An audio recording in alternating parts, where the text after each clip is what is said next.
मेरी YouTube family में जो भी मुझसे जुड़े हुए सदस्य हैं, उनमें से काफ़ी लोगों ने मुझे कमेंट करके कहा, दीदी आप वीडियो क्यों नहीं बना रही हैं, दीदी आप वीडियो बनाइए। तो पहले तो उन्होंने मुझसे ये पूछा कि आप वीडियो क्यों नहीं बना रही हैं। मैं उनका सबका आभार प्रकट करती हूँ हृदय से। दूसरा, मैं वीडियो क्यों नहीं बना रही थी, तो मेरा इस चैनल से ऐसा कोई भी मकसद नहीं था कि मैं इस चैनल के माध्यम से धन एकत्र करूँ या फिर अपनी जीविका का निर्वाह मैं इस पर ही डिपेंडेड हो जाऊं, इसी चैनल पर। ऐसा मेरा कोई भी लक्ष्य नहीं था। मेरे मन में कहीं बहुत दिनों से ये आशा थी, अभिलाषा थी, तब तक मुझे यूट्यूब के विषय में पता भी नहीं था कि मैं गायत्री मंत्र के विषय में लोगों को जागरूक करूं, क्योंकि बहुत ज़्यादा भ्रांतियाँ, बहुत ज़्यादा गलत धारणाएं इस संसार में, इस समाज में लोगों ने फैला दी हैं गायत्री मंत्र के विषय में। तो जो मैंने अनुभव किया है और वास्तविकता जो मुझे दिखाई दी है गायत्री मंत्र के जाप करने में, तो मैं सिर्फ और सिर्फ यही चाहती थी कि आम लोगों तक अधिक से अधिक इस बात को मैं कैसे पहुंचाऊं। मुझे उस समय यूट्यूब का कोई ज्ञान नहीं था कि यूट्यूब क्या होता है। मैं कभी कभी अपने छोटे छोटे बच्चे थे मेरे उस समय पर, तो मैं अपने बच्चों को लेकर कभी कभी पार्क में जाया करती थी। इतने छोटे भी नहीं थे, हाँ, कोई 6 क्लास में पढ़ता था, कोई 8th क्लास में पढ़ता था। जब मैं वहाँ जाती तो वो कुछ स्त्रियाँ मेरी उम्र की हुआ करती थीं, कुछ मुझसे बुज़ुर्ग हुआ करती थी, कुछ मुझसे छोटी भी उम्र की हुआ करती थीं, और कुछ बहुत ज़्यादा ही बुज़ुर्ग जो मेरी दादी के मुकाबले हुआ उम्र होगी उनकी, इतनी हुआ करती थी। तो वो आपस में बातें करती थीं, दुखों को अपने को रोती थीं। कोई किसी किसी कोई कोई तो इतनी ज़्यादा नेगेटिव बात करती थी कि भूत प्रेत, इस तरह की बातें किया करती थी कि ऊपरी चक्कर है, कि टोना कर दिया, कि टोटका कर दिया, इस तरह की बातें किया करती थी वो। तो मैं उनसे यही किया करती थी कि आप इतनी नेगेटिविटी की शिकार हैं, आप गायत्री मंत्र का जाप किया कीजिए। तो आपको आश्चर्य होगा ये सुनकर कि उनमें से बहुत सी स्त्रियां तो गायत्री मंत्र के विषय में जानती ही नहीं थी, और जो जानती थीं उनको गायत्री मंत्र आता ही नहीं था। अब मेरा सामने जो समस्या थी वो ये थी कि मैं इनको गायत्री मंत्र कैसे सिखाऊं।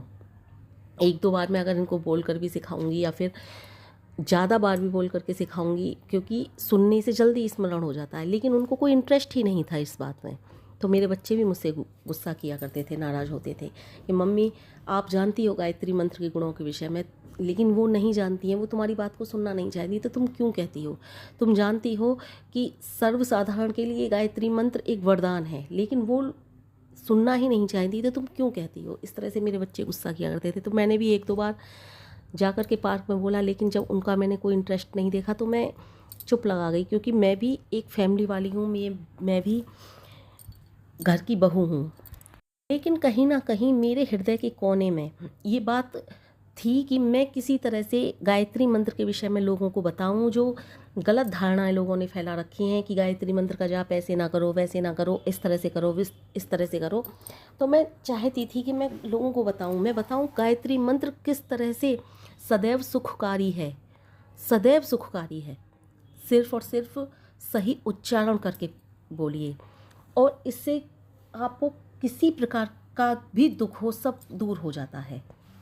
ये सब बातें मैं लोगों तक पहुंचाऊं, जो दुखी हैं, त्रस्त हैं, वो मेरी बात को सुने और गायत्री मंत्र का जाप करें, ना कि उन लोगों के बहकावे में आए जो ये कहते हैं गायत्री मंत्र का जाप नहीं करना चाहिए, ये किलित है, कि इसको श्राप, ये श्रापित है, इस तरह की बातों में वो ना आए, भ्रम जाल में ना फंसे। तो मैं बस यही सोचती थी मैं किस तरह से करूँ। फिर मुझे यूट्यूब के विषय में पता चला, लेकिन मुझे यूट्यूब के विषय में पता था, ये नहीं पता था इस पर वीडियो कैसे डालते हैं। फिर मैंने यूट्यूब चैनल को देखा, लेकिन मुझे उस समय भी ऐसा कोई ज्ञान नहीं था कि मैं यूट्यूब पर ही वीडियो डालूंगी। फिर धीरे धीरे धीरे धीरे मुझे नॉलेज हुई, मैंने अपने बच्चों से नॉलेज प्राप्त की कि किस तरह से वीडियो डालते हैं, क्योंकि आजकल के बच्चे इंटरनेट के मामले में बहुत तेज़ हैं। मेरे बच्चों ने ही मुझे सब कुछ सिखाया। मेरे बच्चों ने मुझे कहा इस तरह से आप बनाइए। फिर मैंने वीडियो बनाई, लेकिन मुझे थोड़ा थोड़ा सुकून मिल रहा था कि हाँ, मैं गायत्री मंत्र के विषय में लोगों को अवगत करा रही हूँ। अच्छी बात है, लोग मेरी बात को सुन रहे हैं, मेरी एक यूट्यूब फैमिली बन रही है। लेकिन मुझे इतना पता नहीं था कि मेरी वीडियो इतनी ज़्यादा पसंद आएंगी आपको। तो मैंने, जो मुझे गायत्री मंत्र के विषय में कहना था वो मैं वीडियो बना चुकी थी। फिर मैंने इसीलिए बंद भी कर दी, लेकिन मुझसे फिर से रिक्वेस्ट आने लगी कि आप वीडियो बनाइए दीदी, आपकी वीडियो अच्छी होती हैं। तो मैं आप लोगों के अनुग्रह पर ही वीडियो फिर से स्टार्ट करने जा रही हूँ। कोशिश करूँगी कि डेली एक वीडियो ज़रूर डाल दूँ, डेली नहीं तो 2 दिन में 3 दिन में तो अवश्य ही डाल दिया करूँगी एक वीडियो। और मैं आप सबका हाथ जोड़कर फिर से आभार प्रकट करती हूँ कि आपने मुझसे कहा कि वीडियो फिर से डालिए। आपको गायत्री मंत्र के विषय में सुनने की, जानने की इतनी ज़्यादा इच्छा सुन कर के मुझे बहुत ज़्यादा अच्छा लगा। और ये तो बहुत अच्छा कार्य है, इस कार्य से बढ़कर तो कोई अच्छा कार्य हो ही नहीं सकता कि मैं भी गायत्री मंत्र के जाप करूँ और आप सबको प्रेरित करूँ गायत्री मंत्र के विषय में। गायत्री मंत्र से बढ़कर कोई मंत्र ही नहीं है।